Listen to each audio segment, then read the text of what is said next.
open mic bagi teman. Terima kasih Mas Endo. Maha melihat, Engkau Maha mendengar. Kami berkumpul kepada masyarakat di sekitar kami bahwa tidak dosen AS telah bekerja dengan profesor. Mereka memiliki hak.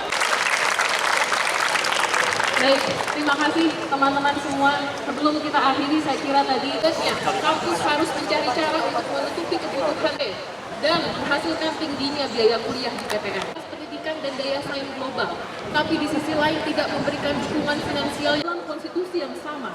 Hak dosen sebagai warga negara untuk mendapatkan kepada pejabatnya, kembalikan republik kami. Tanggung jawabnya dengan membebankan pembayaran mungkin pengalihan tanggung jawab pemerintah. Pemerintah seharusnya PTNBH. Hal ini mencerminkan ketidakadilan bagi tenaga pendidik. Saat ini, hanya dosen ASN di Satuan Kerja dan Badan Layanan Umum non-remunerasi yang mendapatkan UKIP. Sementara dosen PTNBH justru dikecualikan dengan alasan bahwa kampus PTNBH mampu membiayai UKIP dosen. Kebijakan ini bermasalah karena 1. Diskriminatif terhadap dosen PTNBH. Dosen PTNBH tetap memiliki kewajiban yang sama dalam menjalankan tridharma perguruan tinggi, namun tidak mendapatkan hak yang setara dengan rekan-rekan mereka di Satker dan BLU. Meskipun dosen PTNBH menerima insentif berbasis kinerja, tiap PTNBH tidak memiliki kemampuan finansial yang sama untuk membayar remunerasi dosennya dan menghasilkan ketimpangan kesejahteraan antar kampus. Pemerintah memiliki kewajiban untuk menjamin hak kesejahteraan seluruh tenaga pendidik tanpa diskriminasi. 2. Kebijakan ini bersifat memecah belah. Adanya kategorisasi dosen remunerasi dan dosen non-remunerasi menjadi salah satu faktor yang membuat para dosen dan sekitar akademika yang terdampak oleh kategorisasi ini sulit untuk berempati satu dengan yang lain. Dan faktanya juga semakin sulit untuk bersolidaritas. Upaya-upaya memecah belah ini akan terus kami lawan dengan bentuk memberikan solidaritas kami kepada dosen-dosen non-remunerasi dan kapanpun. Meski di tengah situasi politik saat ini baik-baik saja. Ya Allah, karena itu ya Allah, mudahkan jalan kami mencari titik terang dari sengkarut kuasa di negara kami ini. Bukakan hati dan pikiran para pengambil kebijakan di Indonesia ini untuk fokus mengurus rakyat banyak ketimbang mengurus kepentingan para kroninya. Kuatkan kami untuk terus berkembang. Oke, siap ya.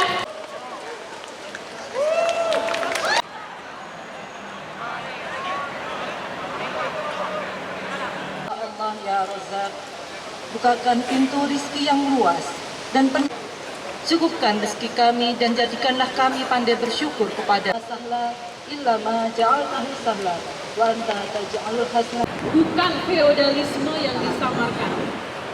Ketika dosen menuntut hak. Nama saya Alfarisi Akbar Effendi.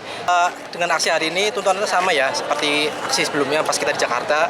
Pertama itu realisasikan tukin dosen ASN Kemdiksaintek tahun 2025 yang mana tidak membedakan klaster antara kampus berstatus Satker, BLU ataupun PTNBH. Karena itu semua hak individu dosen ASN.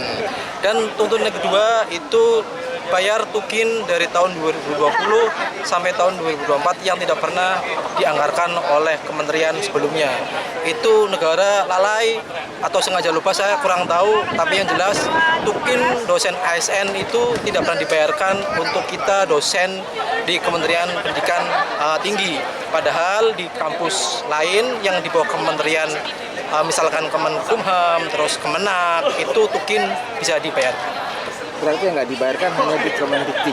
Iya, jadi dosen ASN itu, ASN Kemendikti itu tidak pernah menerima Rp1 pun tukin yang sudah tidak pernah dibayarkan selama bertahun-tahun.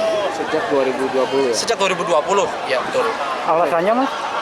Alasannya tidak ada alasan pasti dari kementerian, tapi yang jelas kementerian tidak pernah menganggarkan uang tukin ke dosen ASN. Tidak pernah ada anggaran gitu ya?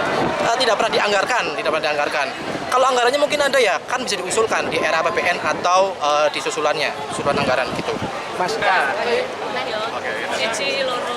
Dosen bersatu tak bisa dikalahkan. Terima kasih. Jelajahi cara baru mendapatkan informasi. Download Metro TV Extend sekarang.